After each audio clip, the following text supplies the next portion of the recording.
খামারি ভাই বোনদেরকে জানাই অনেক অনেক প্রীতি ও ভালোবাসা। আশা করি সকলে ভালো আছেন এবং সুস্থ আছেন। আজকে আমি আপনাদের কাছে সবথেকে গুরুত্বপূর্ণ বিষয় নিয়ে কথা বলবো। বিশেষ করে যারা একদম ডিমের জন্য রেডি পুলেট মুরগি সংগ্রহ করে খামার করেন, তাদের জন্য এই ভিডিওটা খুবই গুরুত্বপূর্ণ।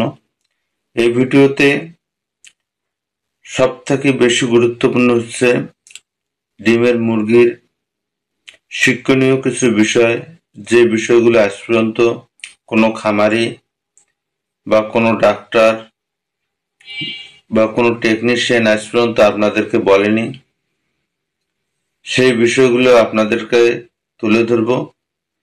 তাই ভিডিওটি না টেনে পুরো ভিডিওটি দেখবেন এবং চ্যানেলটাকে সাবস্ক্রাইব করে বেল আইকনটি অল করে সাথেই থাকবেন এরকম নিত্য নতুন ভিডিও পাওয়ার জন্য। তাই আমার ভিডিও মূলত হচ্ছে যারা খামারি ভাই বোনেরা আছেন, অনেক সময় দেখা যাচ্ছে যে খামার করতে যায় বিভিন্ন জনের বিভিন্ন কথার বিভ্রান্তির মধ্যে পড়ে গেছেন, খামার করতে চাচ্ছেন কিন্তু সাহস পাচ্ছেন না। তারা অবশ্যই এই ভিডিওটা দেখবেন। দেখলে গেলে আপনাদের সমস্ত ভুল ধারণা এবং যে ভয়ভীতি আপনাদের ভিতরে কাজ করতেছে, এগুলো আর থাকবে না। তে আর বেশি কথা না বাড়িয়ে মূল কথায় চলে যাচ্ছে। যারা একদম ডিমের জন্য রেডি মুরগি সংগ্রহ করতে চান, তারা যে বিষয়গুলো দেখলে গেলে আপনারা বুঝতে পারবেন যে হ্যাঁ, এই মুরগিগুলো ডিমের জন্য একবারে পরিপূর্ণ। দেখা গেছে খামার থেকে সংগ্রহ করে নিয়ে যাওয়ার 10 থেকে 15 দিনের মধ্যে ডিম দেখা দেবে। সেই লক্ষণগুলো হচ্ছে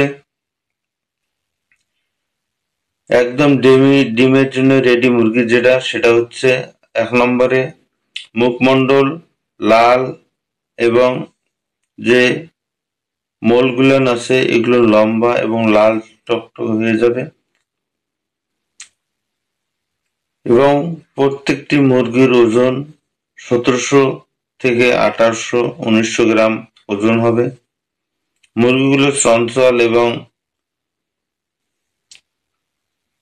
সবসময় ছোটাছুটি করবে।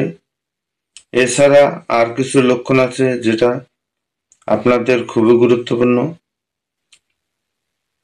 সেটা হচ্ছে লেয়ার মুরগি যখন ডিম আসে, আপনারা খেয়াল করে দেখেছেন, তার 1 সপ্তাহ আগ থেকে মুরগির গায়ের মধ্যে হাত দিলে গেলে মুরগিটা ওই জায়গার মধ্যে বসে যায়। তাহলে মনে করবেন যে এই মুরগি দ্রুত ডিম দেওয়া শুরু করবে এবং ডিম চলে আসছে। তো এইরকম ডিমের রেডি মুরগি সংগ্রহ করতে আপনারা অবশ্যই ভালো খামার থেকে এবং ভালো টেকনিশিয়ানের মাধ্যমে আপনারা পোলটগুলো সংগ্রহ করলে গেলে আপনারা সঠিক এবং ভ্যাকসিন পরিপূর্ণ লেয়ার পুলেট মুরগি সংগ্রহ করতে পারবেন। আর ওইভাবে যদি লেয়ার পুলেট মুরগি সংগ্রহ করেন, তাহলে ওই মুরগির থেকে আপনারা সঠিক ডিম প্রোডাকশন এবং সঠিক গাইডলাইন এবং মুরগিগুলোর ওয়েট সবকিছু সঠিক পাবেন। তাই আমি বলবো আপনারা অবশ্যই ভালো একজন টেকনিশিয়ান পরামর্শ নিয়ে তারপরে মুরগি সংগ্রহ করবেন। অবশ্যই ভালো মুরগি সংগ্রহ করবেন।